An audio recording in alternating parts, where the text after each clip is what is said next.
జగన్మోహన్ రెడ్డి గారిది ఒక వీడియో చూశాను. చాలా అంటే చాలా నవ్వొచ్చింది. ఆయన ఏదో ప్రెస్ మీట్‌లో మాట్లాడుతూ యానిమల్ ఫ్యాట్ ఉంది అని అనబోయి నాన్ వెజ్ అనుకుంటా నాన్ వెజ్ కలిసింది అని మాట్లాడారు. జగన్మోహన్ రెడ్డి గారు మీరు ఎలా రాష్ట్రాన్ని పాలించారు లాస్ట్ 5 ఏళ్ళు. ఏదో గుడ్లో మెల్ల 2 ఏళ్ళు కరోనా వచ్చి అయిపోయింది.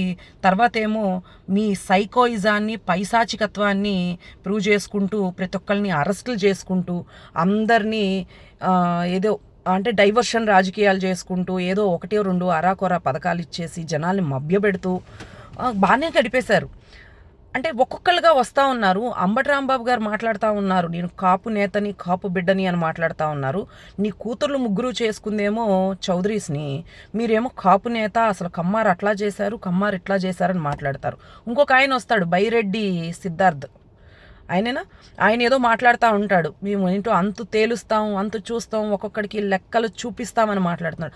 ఆల్రెడీ అలా నోరు కుదరక నోరు జారది అంబటి కాంబాబు గారు ఆల్రెడీ జైలుకి వెళ్ళారు. నాయన నువ్వు మళ్ళీ కొత్తగా ప్రూవ్ చేసి చూపించి మళ్ళీ నువ్వు కూడా ఊసలు లెక్క పెట్టాలని నీకు అంత కోరికగా ఉంటే నీ నోరు తుత్తర వేసుకొని ఏది పడితే అది మాట్లాడు. ఇంకొకటి మళ్ళీ ఎవరు మాట్లాడుతున్నారంటే, ఆయన ఎవరో వచ్చి నేను బీసీ బిడ్డని అని మాట్లాడారు. ఈ బీసీ బిడ్డకి మరి మొన్న పోయిన మీ ప్రభుత్వంలో ఉన్నప్పుడు అమర్నాథ్ గౌడ్ని అతి దారుణంగా చంపేసినప్పుడు ఈ బీసీ బిడ్డకి ఒక బీసీ చిన్న పిల్లాడు కనిపించలేదేమో. ఇంకొక ఆవిడ రోజా వచ్చేసింది, అది అసలు ఆంబోతులాగా ఇష్టానుసారంగా ఇంతుంది ఎమ్మెల్యే, ఏది పడితే అది మాట్లాడుతుంది. పాపం రాజకీయాలకు కొత్త, ఒకరిని ప్రశ్నించడానికి ఒకరిని విమర్శించడానికి కాదమ్మా మేము వస్తుంది. ఏదన్నా మా నాయకుడిని మాట్లాడారు కాబట్టి ఆవిడ బయటకు వచ్చి జస్ట్ ప్రశ్నించారు. మీలాగా విమర్శించడానికి రాజకీయాలు చేయట్లేదు. మా పార్టీలో ఉన్న ప్రతి ఒక్క మహిళ కూడా ఎవరినైనా ఏదైనా తప్పు జరుగుతుంటే ప్రశ్నిస్తారు, అంతేగాని సెల్ఫ్ డబ్బా కొట్టుకుంటూ మా నాయకుడు అట్లా, మా నాయకుడు ఇట్లా కాదు. మీరు తుత్తరగా మాట్లాడారు కాబట్టి అంటే ఏంటి, ఇప్పుడు నీలాగా ఊరంతా ఉంటే ప్రశ్నించాలా? ఊరికి సరిపోతావు కోస్తే.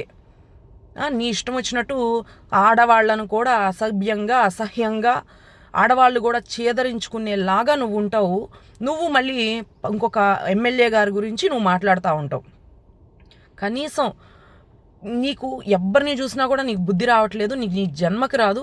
ప్రతి ఒక్క వైసీపీ వాళ్ళు ఏదో అనుకుంటున్నారు, ఏదో వచ్చి ప్రెస్ మీట్లు పెట్టేసేస్తే నెక్స్ట్ జగన్మోహన్ రెడ్డి గారు మనకు మినిస్టర్ ఇస్తారు, ఎమ్మెల్యే ఇస్తారు, మేము అదైపోతాం ఇదైపోతామని. మీ అందరికీ అర్థం కాని విషయం ఏంటంటే, ఆల్రెడీ ప్రజలు మీకు ఒక అవకాశం ఇచ్చారు, మీరు దాన్ని ప్రూవ్ చేసుకోలేదు, నిలబెట్టుకోలేదు. మళ్ళీ అవకాశం ఇస్తారు అని అనుకోవటం పిచ్చి భ్రమ అన్నమాట. కాబట్టి మీరందరూ 1 టైం ఎమ్మెల్యేలు, 1 టైం సీఎం, మీ నాయకుడు కూడా.